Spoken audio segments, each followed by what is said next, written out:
Chez Naval Group, un enjeu fort est de trouver des solutions techniques pour diminuer la pénibilité sur certains postes de travail. C'est le cas notamment sur les postes de meulage où des pièces de forme très variable doivent être ébavurées, poncées ou polies. Du fait de la diversité des pièces, ces opérations sont réalisées manuellement avec des outils à main, électriques ou pneumatiques. À travers le projet Pararob, nous souhaitions prouver d'une part qu'une cellule robotisée peut s'adapter à la petite série et d'autre part que l'on peut se passer d'organes compliants actifs sur l'effecteur du robot. Pour être pleinement industrialisable, la solution doit assurer un meulage de qualité et doit être simple dans son utilisation et sa reprogrammation. D'autres industriels, comme Safran, ont les mêmes problématiques. De nombreuses opérations de parachèvement restent manuelles et l'implémentation d'une cellule robotisée est coûteuse, donc non rentable pour les petites séries.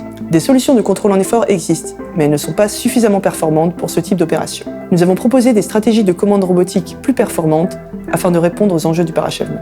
La majorité des applications de parachèvement robotisé sont réalisées avec des robots industriels commandés en position. Ceci induit des risques de casse ou une usure rapide des outils. Un temps de mise au point important est nécessaire pour contourner ce problème. Pour y pallier, des compliances mécaniques passives sont généralement ajoutées au niveau des outils. Cependant, elles manquent de flexibilité, car elles sont limitées à 1 voire 2 axes à faible course, et elles apportent un temps de mise au point important. L'objectif du projet Pararob est de définir et d'implémenter des briques logicielles émulant ces outils compliants, permettant de maîtriser l'effort d'interaction entre le robot et la pièce à traiter. Le système émule des compliances dans l'espace outil sur 6 degrés de liberté, 3 translations et 3 rotations orthogonales.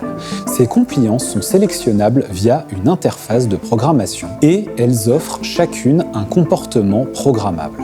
Les compliances sont superposées à une commande de position cartésienne robotique, permettant de balayer la surface de la pièce. Les paramètres du procédé, comme la vitesse d'avance, l'orientation de l'outil ou le nombre de passes, peuvent également être directement régulés sur la mesure d'effort. Pour répondre à l'enjeu de robotisation du parachèvement, le CEA Alice s'est appuyé sur une cellule robotique comprenant un robot industriel Stobli, un capteur d'effort 6 axes à l'effecteur et le contrôleur générique CEA Cortex. Le projet a exploré plusieurs architectures de lois de commande hybride force position. Nous avons transposé les algorithmes de cobotique et de téléopération développés dans le laboratoire depuis 20 ans vers des applications de contrôle automatique. Les plats boudins de Naval Group étant traités avec une meuleuse d'angle, on a introduit une compliance logicielle normale à la surface conique du disque à lamelles, nous permettant de programmer une force constante d'appui. L'accostage de la pièce est également géré par un amortissement programmable de cette compliance. La commande en position balaye la surface. Ainsi, on assure un contact constant de l'outil avec la pièce permettant de poncer la peinture sur toute sa surface. Lorsqu'on change d'application, la compliance logicielle est très facilement reprogrammable et permet de s'adapter à une nouvelle géométrie. Nous avons ainsi également traité l'ébavurage d'un carter de fonderie en pilotant cette fois-ci l'avance le long de l'arête en vitesse. Le projet Pararob a montré une preuve de concept sur des pièces représentatives de notre site de Lorient. Il a permis de mettre en évidence la qualité du meulage et de montrer qu'avec un robot muni d'un capteur d'effort, les opérations sont possibles.